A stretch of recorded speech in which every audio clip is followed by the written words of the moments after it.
Welcome welcome to my YouTube channel super academy. I am Mukhtiyar. तो मेरे प्रिय विद्यार्थियों, आज जो हमारी क्लास होने वाली है वो भारतीय संविधान किसकी आज हमारी क्लास जो होने वाली है वो भारतीय संविधान की क्लास होने वाली है। और भारतीय संविधान में हमारा जो टॉपिक होने वाला है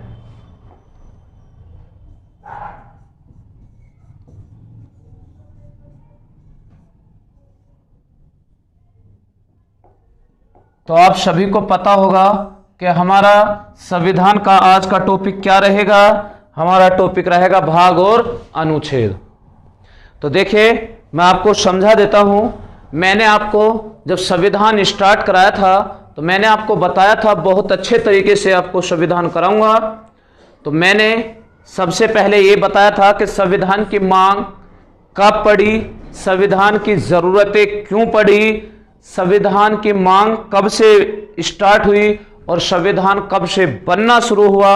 वहां से मैंने पूरा कंप्लीट करा दिया था कि संविधान कब तक, जब तक कराया था जब संविधान लागू, यानी 26 जनवरी 1950 को संविधान लागू किया गया था। तो मैंने वहां संविधान की मांग कब से शुरुआत की गई और संविधान कब लागू किया, यहां तक मैं आपको बहुत अच्छे तरीके से समझा चुका हूं। उसके बाद मैंने आपको यहां तक भी कि मूल संविधान में अनुसूचियों की संख्या कितनी थी, 8 थी, और प्रेजेंट में अनुसूचियों की संख्या कितनी है, 12। ये भी मैं आपको समझा चुका हूं। सिर्फ अब आपके जो रहे हैं वो क्या रहे हैं, भाग और अनुच्छेद।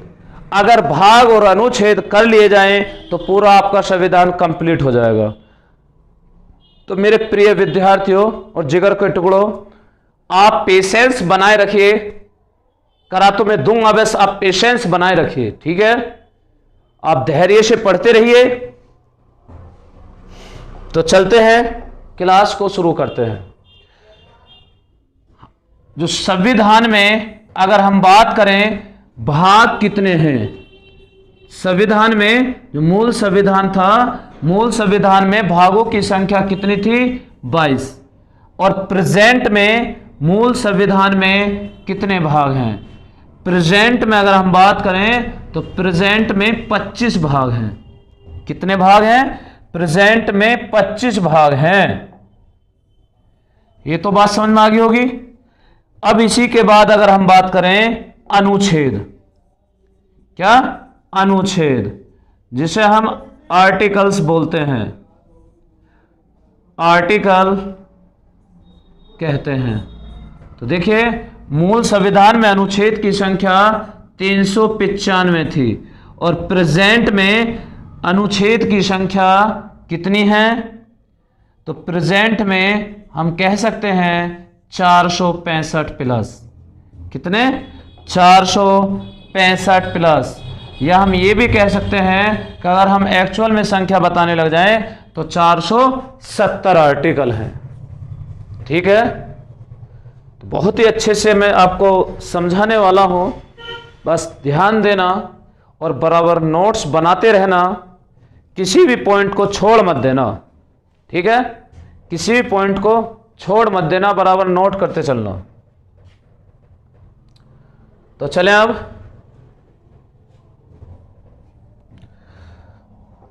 तो देखिए, भाग नंबर 1। सबसे पहली बात कि भाग नंबर 1 में किस चीज का वर्णन है। तो मेरे भाई और बहनों, भाग नंबर 1 में वर्णन है कि भारत और राज्य क्षेत्र, भारत और राज्य क्षेत्र किस में रखा गया है, भाग नंबर 1 में भारत और राज्य क्षेत्र का वर्णन है। किसमें, भाग नंबर 1 में। अब मैं ये कहूं, भाग नंबर 1 में आर्टिकल कहां से कहां तक आते हैं, तो मेरे भाई और बहनों, आर्टिकल 1 से लेकर आर्टिकल नंबर 4 ये किस में आते हैं, भाग नंबर 1 में आते हैं। किस में आते हैं, आर्टिकल नंबर 1 से लेकर आर्टिकल नंबर 4 तक भाग नंबर 1 में आते हैं। क्लियर। तो अब मैं याद रहेगा ना आपको कि भाग नंबर 1 में क्या है, भारत और राज्य क्षेत्र। क्या बोलिए आप, भारत और राज्य क्षेत्र का वर्णन है किसमें, भाग नंबर 1 में। बराबर बोलते रहिए जब भी अच्छे से याद होगा। चलो ठीक है, अब भाग नंबर 1 में आर्टिकल 1 से 4 तक हैं, तो हम उसी की चर्चा करते हैं। अब आर्टिकल नंबर 1 से आर्टिकल नंबर 4 तक चर्चा करते हैं किस अनुच्छेद में किस चीज का वर्णन है।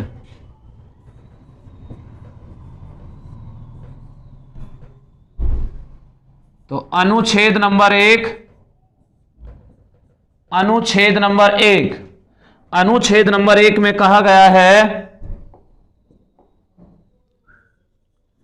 भारत राज्यों का संघ है। क्या है, भारत राज्यों का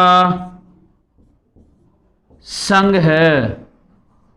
संघ को अंग्रेजी में क्या बोलते हैं, यूनियन। क्या बोलते हैं, यूनियन। तो आपको इसका रीजन पता होना चाहिए कि यहां भारत राज्यों का संघ है, ये शब्द जो जोड़ा गया है ये किस वजह से जोड़ा गया है, यानी यूनियन शब्द जो जोड़ा गया है वो इसका रीजन क्या है। तो देखिए, हम ये नहीं कह सकते कि भारत राज्यों का समूह है, हम कहेंगे भारत राज्यों का संघ है। क्यों संघ शब्द क्यों जोड़ा गया है, इसका रीजन क्या है, तो आप सभी को पता होना चाहिए कि संघ शब्द इसलिए जोड़ा गया था, संघ वो होता है, यूनियन वो होते हैं कि अगर जो भी राज्य शामिल हो जाएं उसको फिर अलग नहीं किया जा सकता, उसको कभी भी अलग नहीं किया जा सकता। जैसे कि आने वाले टाइम में अगर कोई राज्य अपनी ये मांग करने लग जाए कि मैं अपना एक अलग देश बनाना चाहता हूं, तो ऐसा नहीं हो सकता, उसे अलग नहीं किया जा सकता।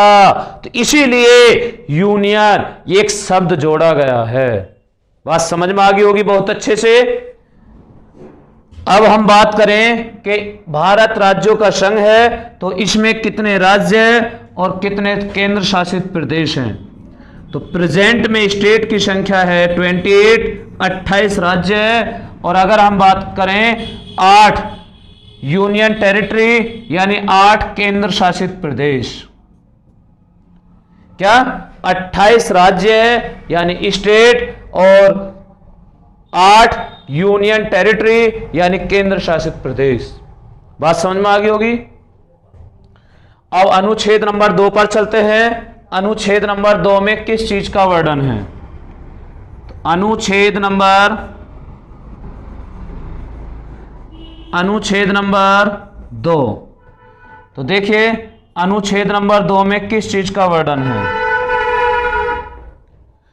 अनुच्छेद नंबर 2 में संसद, किस चीज का प्रावधान है, संसद। तो पहले आपको तो यह पता होना चाहिए बस कि आर्टिकल नंबर 2 में क्या है। आर्टिकल नंबर 2 में संसद को प्रावधान है। क्या है, संसद। एक शब्द याद होना चाहिए, संसद। क्या है, संसद। याद कर लीजिए, अनुच्छेद नंबर 2 में क्या है, संसद शब्द।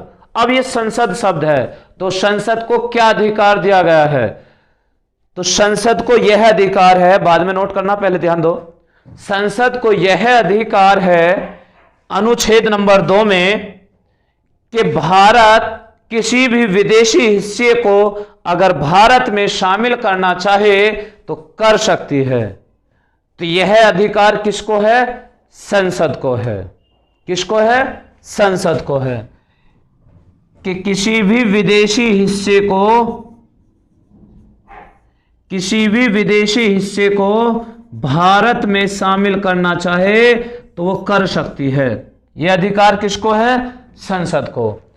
जैसे कि मैं आपको एक यही विदेशी हिस्से को भारत में शामिल कैसे किया जाता है, या क्या आज तक ऐसा कोई हिस्सा शामिल हुआ है, तो मैं आपको बताने जा रहा हूं। देखिए, आपने पढ़ रखा होगा कि सिक्किम भारत का 22वां राज्य बना। कौन सा राज्य बना, 22वां राज्य बना। वो कैसे बना, तो वही देखिए, सिक्किम जो था, सिक्किम पहले भारत का हिस्सा नहीं था। कोई ये ना सोचे स्टूडेंट कि सिक्किम भारत का 22वां राज्य तो बन गया, ये तो बात सही है, लेकिन भारत का हिस्सा था नहीं, भारत का हिस्सा नहीं था, भारत का हिस्सा नहीं था। तो भारत का हिस्सा कब बना सिक्किम? तो संविधान के 35वें संविधान संशोधन के तहत, संविधान के 35वें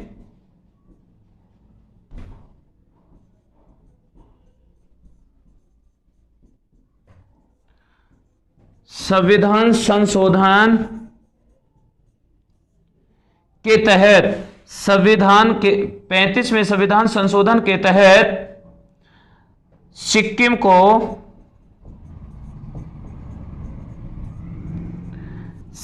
को एक सह राज्य का दर्जा दिया गया। क्या दिया गया? सह राज्य का दर्जा दिया गया। बात आ गई समझ में? अब इस सह राज्य का दर्जा दे दिया गया, लेकिन संविधान सिक्किम को जो पूर्ण रूप से वो राज्य का दर्जा मिला, वो मिला था संविधान के 36वें संशोधन। तो 36वें संविधान संशोधन, 36वें संविधान संशोधन 1975 के तहत सिक्किम को भारत का 22वां राज्य बनाया गया। कौन सा? भारत का 22वां राज्य बना। कौन सा बना था? कौन सा राज्य था? सिक्किम।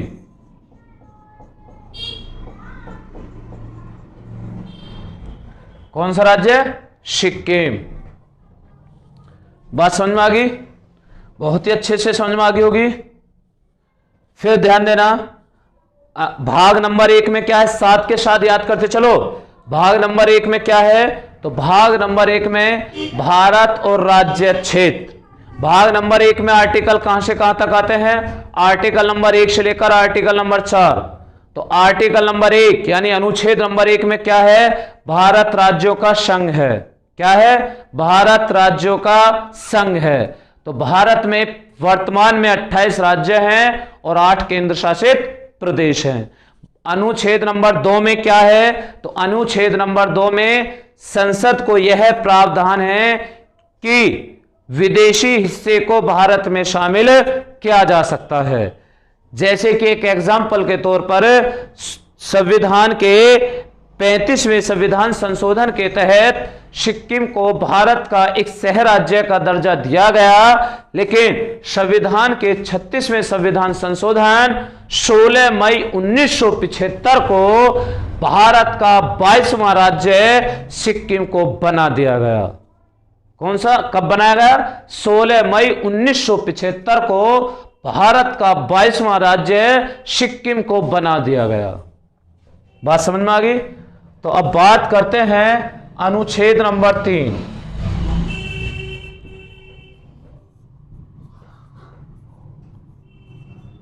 अनुच्छेद नंबर 3। अब अनुच्छेद नंबर 3 में किस चीज का वर्णन है, तो उस पर ध्यान दीजिए। अनुच्छेद नंबर 3 में संसद, फिर एक शब्द रटिए, संसद। अब ये शब्द है संसद। अब इसमें भैया संसद तो 2 में भी था और संसद 3 में भी है। अब 3 में किस चीज क्या है संसद को अधिकार? तो संसद को यह अधिकार है, ध्यान से सुनना, संसद को यह अधिकार है कि भारत के किसी भी राज्य की सीमा में परिवर्तन करना या नाम में परिवर्तन करने का अधिकार किसके पास है? संसद के पास है। किस अनुच्छेद के तहत यह अधिकार है? अनुच्छेद 3 के तहत यह अधिकार है। फिर सुनिए, संसद को अनुच्छेद नंबर 3 के तहत यह अधिकार है कि भारत के किसी भी राज्य की सीमा में परिवर्तन या नाम में परिवर्तन करने का अधिकार संसद को है। बात क्लियर? अब चाहे वो संसद किसी एक राज्य में से उसके टुकड़े करके अनेक राज्य बना दे या कई राज्यों को मिलाकर एक राज्य बना दे, या किसी भी राज्य के नाम में परिवर्तन करना। बात समझ में आ गई अच्छे से? तो लिखिए, संसद को यह अधिकार है कि भारत के किसी भी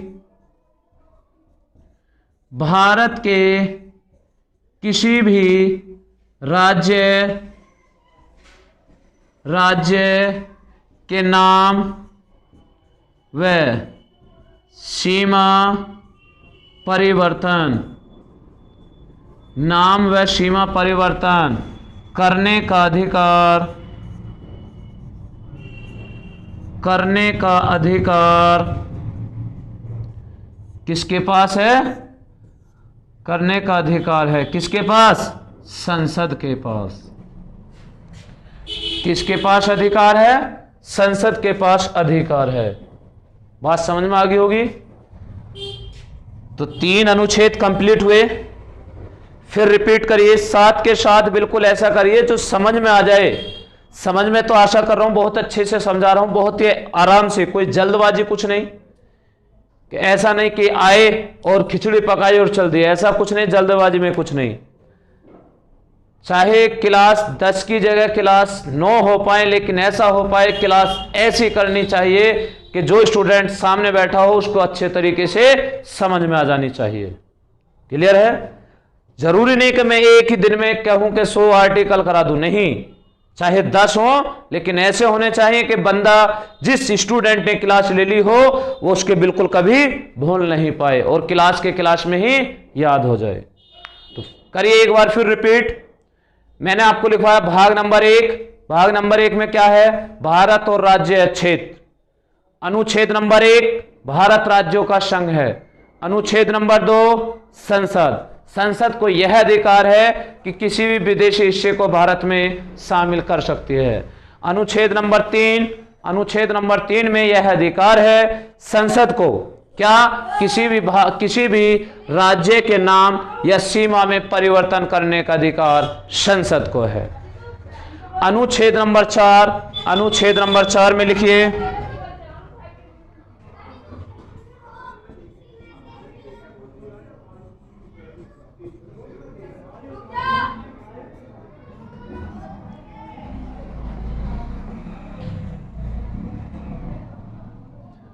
तो अनुच्छेद नंबर 4 में देखिए किस चीज का वर्णन है। तो अनुच्छेद नंबर 4 में यह कहा गया है कि आर्टिकल 2 और 3, क्या? आर्टिकल 2 और 3 को छोड़कर, यानी 2 और 3 को आर्टिकल नंबर 368 से बाहर रखा गया है। अब 368 से बाहर कैसे रखा गया, यह बात समझनी जरूरी है।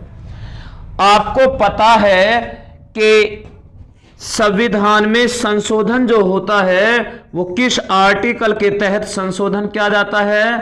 तो आर्टिकल 368 के तहत राष्ट्रपति को यह अधिकार है कि संविधान में कोई भी संशोधन कर सकता है। आर्टिकल नंबर 368 के तहत यह अधिकार है राष्ट्रपति को कोई भी संशोधन कर सकता है। लेकिन मैं यही बात बताने जा रहा हूं कि आर्टिकल नंबर 2 और 3 को आर्टिकल नंबर 368 से बाहर रखा गया है। यानी कि राष्ट्रपति आर्टिकल नंबर 2 और आर्टिकल नंबर 3 को नहीं छेड़ पाएगा। यानी आर्टिकल नंबर 2 और आर्टिकल नंबर 3 पर राष्ट्रपति का कोई अधिकार नहीं है। अधिकार किसका है? संसद का। तो राष्ट्रपति को कोई अधिकार नहीं है आर्टिकल नंबर 2 और आर्टिकल नंबर 3 में कोई बदलाव करने का। बात समझ में आ गई होगी। क्यों बदलाव नहीं है, क्यों अधिकार नहीं है? क्योंकि अधिकार जो है राष्ट्रपति को वो अनुच्छेद 368 के तहत अधिकार है। किसके तहत अधिकार है? 368 के तहत अधिकार है। लेकिन अनुच्छेद 2 आर्टिकल नंबर 4 को, आर्टिकल नंबर 4 में यह कहा गया है कि 368 से बाहर रखा गया है। किसको? अनुच्छेद 2 और 3 को। अब तो बहुत अच्छे से समझ में आ गई होगी। अगर कोई बात समझ में ना आई हो तो कमेंट कीजिए। आगे ना अच्छे समझ में? तो अगर इसे भाषा में लिखना चाहो तो लिख सकते हो कि आर्टिकल नंबर 2 और 3 को, आर्टिकल नंबर 2 और 3 को राष्ट्रपति, क्या, राष्ट्रपति, या हम कह सकते हैं प्रेसिडेंट, राष्ट्रपति के आर्टिकल 368 से बाहर रखा गया है, से बाहर रखा गया है। बात क्लियर? तो आर्टिकल नंबर 4 में यह प्रावधान है कि राष्ट्रपति अनुच्छेद 2 और 3 के तहत कोई भी, यानी अनुच्छेद 2 और 3 को कुछ भी उनमें हस्तक्षेप नहीं करेगा। अगर 2 और 3 में राष्ट्रपति को हस्तक्षेप नहीं कर सकता तो अधिकार किसको है? संसद को है। बात समझ में आ गई होगी बहुत अच्छे से। तो आज हमारा भाग 1 कंप्लीट हुआ और अनुच्छेद 1 से लेकर 4 कंप्लीट हुए। क्लियर है? भाग 1 कंप्लीट हुआ और अनुच्छेद 1 से 4 कंप्लीट हुए। तो चलते हैं, फिर हम नेक्स्ट क्लास में भाग नंबर 2 में चलेंगे, जिसमें नागरिकता का प्रावधान है और आर्टिकल नंबर 5 से लेकर 11 तक आते हैं भाग नंबर 2 में। चलिए एक बात और सुनिए, जिस भी प्रिय विद्यार्थियों को अगर ऑफलाइन कोचिंग लेनी हो तो हमारा कोचिंग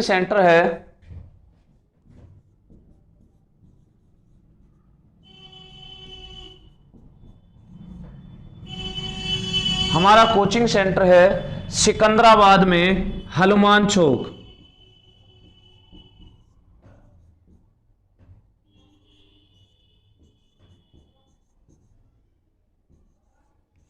हनुमान चौक के पास कबाड़ी बाजार, क्या, सिकंदराबाद में हनुमान चौक के पास कबाड़ी बाजार, कबाड़ी बाजार में जैन धर्म कांटे की मार्केट में, या जैन धर्म कांटे के बराबर में। ठीक है, आप आइए। हमारा जो पहला मॉर्निंग बैच चल रहा है वो फर्स्ट बैच चल रहा है 8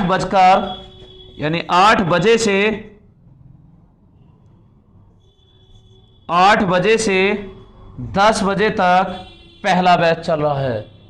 दूसरा बैच 10 बजे से 12 बजे तक दूसरा बैच चल रहा है और तीसरा बैच 3 बजे से 5 बजे तक तीसरा बैच चल रहा है।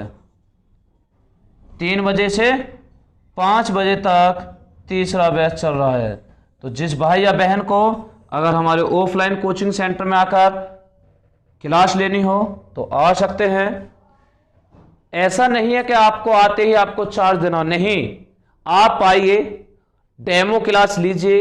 3 दिन की फ्री डेमो क्लास होती है। अगर पढ़ाई अच्छी लगे, समझ में आए, आपको लगता है कि हाँ ऐसा कंटेंट दिया जा रहा है जिससे हमारा सिलेक्शन हो जाए, तो आप पढ़िए।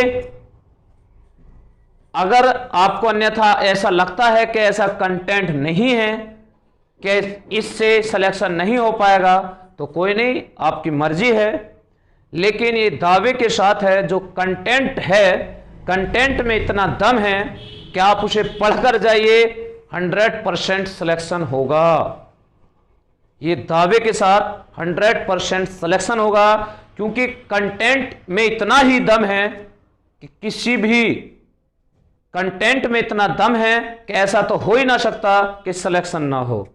चाहे आप कांस्टेबल की तैयारी कर रहे हो, चाहे आप यूपीएसआई की तैयारी कर रहे हो, चाहे आप बैंक की तैयारी करना चाहते हो, चाहे आप रेलवे की तैयारी करना चाहते हो, यानी अदर किसी भी एग्जाम कंपटीशन की अगर तैयारी कर ही रहे हैं, तो आप आइए और हमारे कोचिंग सेंटर में आकर डेमो क्लास लेकर देखिए। डेमो क्लास में तो कुछ जा ही ना रहे, डेमो क्लास में तो आपका कुछ जा ही ना रहा। आइए डेमो क्लास लेकर देखिए, अच्छा लगे, समझ में आए तो आप एडमिशन लीजिए। लेकिन ये पक्का कंफर्म मैं दावे के साथ कह सकता हूं कि जितना अगर मैं कंटेंट कराता हूं या हमारी पूरी टीम जो कंटेंट कराती है वो बहुत एक जबरदस्त है, बहुत ही अच्छा मटेरियल है, इतना अच्छा मटेरियल है कि आपको उससे ज्यादा बेहतर कोई नहीं दे सकता। ठीक है, तो आप अगर आना चाहें तो आ सकते हैं, और आप अगर कोई इंक्वायरी लेना चाहें तो हमारा इंक्वायरी नंबर है 0,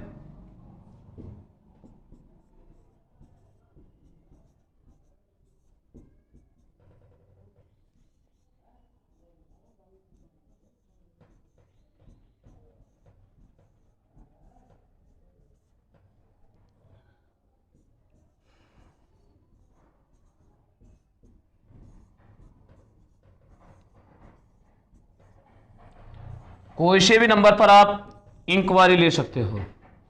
ठीक है, तो चलते हैं, नेक्स्ट क्लास में फिर मिलते हैं। तब तक के लिए जय हिंद, जय भारत।